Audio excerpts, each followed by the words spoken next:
What's up, everybody? And this is another episode of SNL Movie Chats, and we are your hosts, Joshua Lewis and John Emery Singleton. And today we'll be talking about episode 2 of My Hero. Woo, boy! Great episode, a lot to unpack. Bro, this episode was, for starters, obviously we all went into this episode of, oh my God, is Hawks a bad guy? Is Hawks a bad guy? But luckily, in this episode we found out that he's just infiltrating. Yes, he's just deep undercover. Thank God, because I was very worried with the way that first episode ended. Biggest sigh of relief to see that, because I was really heartbroken to find out he was working with them at the end of the first episode. Because he's just so cool, right? Yeah, he's so likable. Hard down, like coolest character that's come into My Hero since the start of the show, hands down. Yeah, so he's just got that swagger, that drip, if you will, and he carries it in a way that, you know, you can't just replicate that. You're born with that drip. He's born with it. Yeah, so luckily enough, our number 2 hero is still our number 2 hero. Biggest sigh of relief from me, and as you see from my friend here. Moving past that, he's infiltrating the League of Villains to kind of get a one-up on all the things that could possibly come, or to find out what they're planning, which is very smart, because they did make a good point of every time the League does something or attacks or has anything, they always catch the heroes off guard, and this time we want to try and get ahead of the curve. There's always that element that they didn't expect, that they didn't know, so I think it's neat. And the way that they put it is like, when you're infiltrated, the next time we go to take them out, we'll be able to take them from the inside and the outside and just like put a stop to them, which I think it shows that the heroes know what they're doing too. I think that's smart. And I think they also picked a great person to infiltrate. I feel like Hawks' demeanor, swagger, drip, all of that can very much be layered under. You don't ever really know what he's thinking or planning. So I feel like to be a part of the League of Villains undercover for him is a great role, more than I don't think I can see anybody else that we've met in My Hero do that. Yeah, I agree. I think another cool thing that this episode went over that kind of makes me feel we're going to get a lot of this season is that new relationship that Endeavor's trying to mend and fix with his family. I think that's a very cool aspect that we're getting. Yeah, very real life. Endeavor, we all know this about Endeavor. He's not the greatest father, or we can even say he's not the greatest man. And yet he was the number 2 hero for the longest time, and now the new number 1. So him filling those shoes of what All Might left behind for him to step in and fill, I feel like that really had a big impact on him, especially since he didn't get there on his own means. So having to just kind of readjust to just life and just figuring out who he is in himself and the things he's done to get to where he is, I feel like that's a really big character development moment for Endeavor that I never thought we were going to get. I think it's something that we're going to just continuously progress, and that line that Shoto says to him where he's like, you're right, you haven't been the best father, but kind of like I'm giving you the opportunity to see what happens next. I thought that was really like sincere. Almost like he knows what he's done in the past, and he's willing to look past it as long as he starts a new path forward.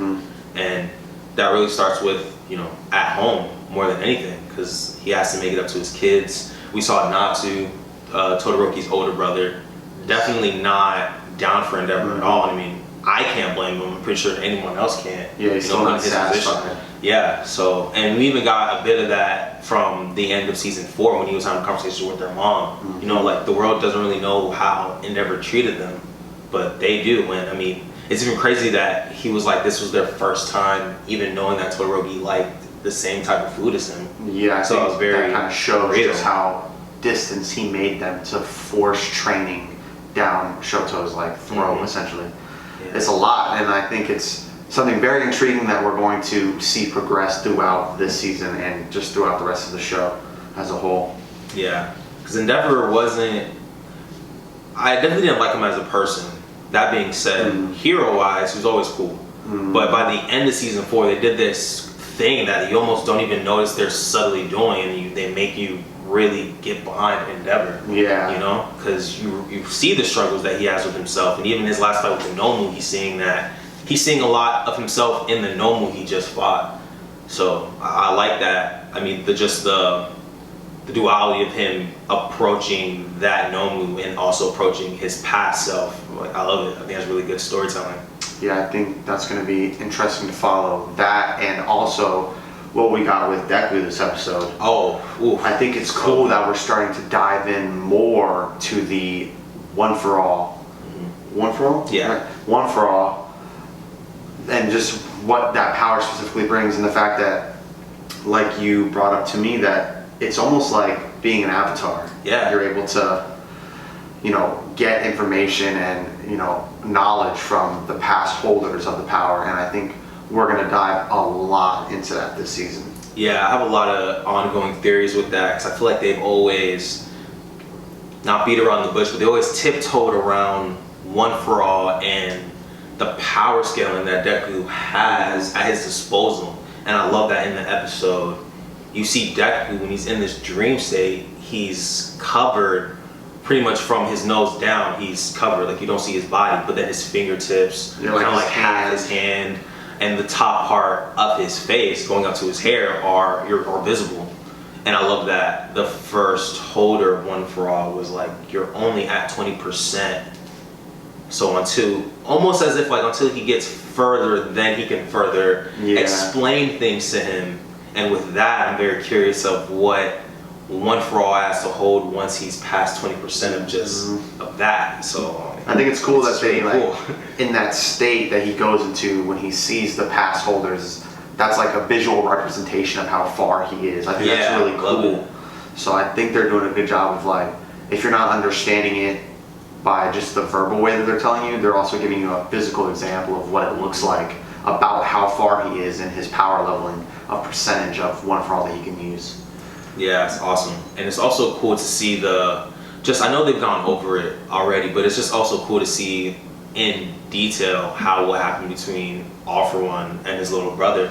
It's definitely a tough story, and I just love I love the story element of just justice being born from the greatest evil. It's almost so poetic that I don't know, I just really love that. I eat that up. Yeah, the more we get into that, I just, like you said, I eat it up. I like knowing like the details about really how this started, because I mean, he's like the first supervillain, and he's, like we spoke about, he's been around for a really long time. That one's pretty old.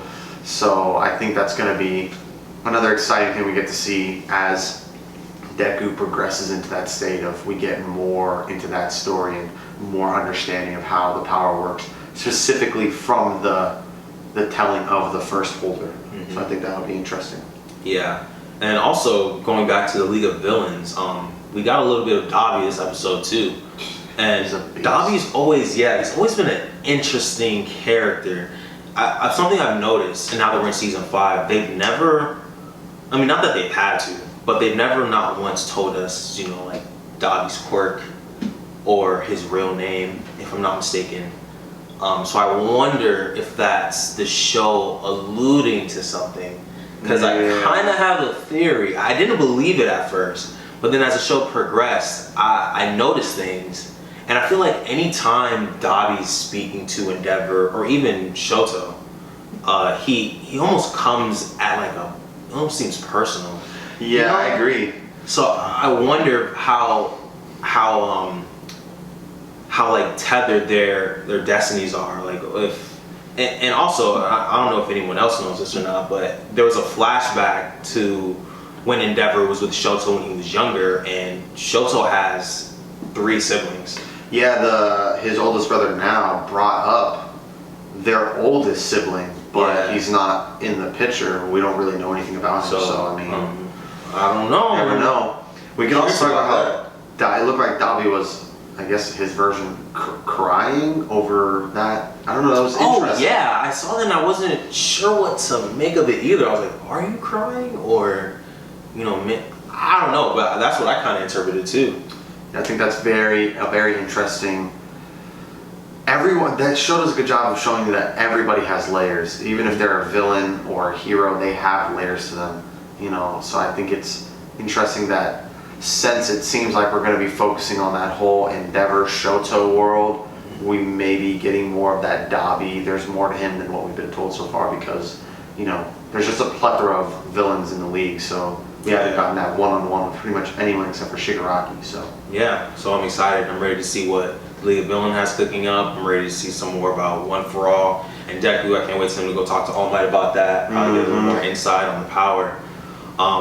So yeah, but you have any predictions for next week's episode? I'm super excited to see Class 1A versus Class 1B because it's been a long time since they have gone toe-to-toe like that. A very long time. So I'm excited to see them go back at it again. It's been a while since we've seen what Class B can do, and I don't want to knock any of them, so they've probably been doing the same kind of training that 1A has been. They were training with them at the secret camp. And all of them passed their provisional licensing. So we know that they have been leveling up, if you will. So I'm very excited to see that fight, and I'm sure it's going to extend for a minute.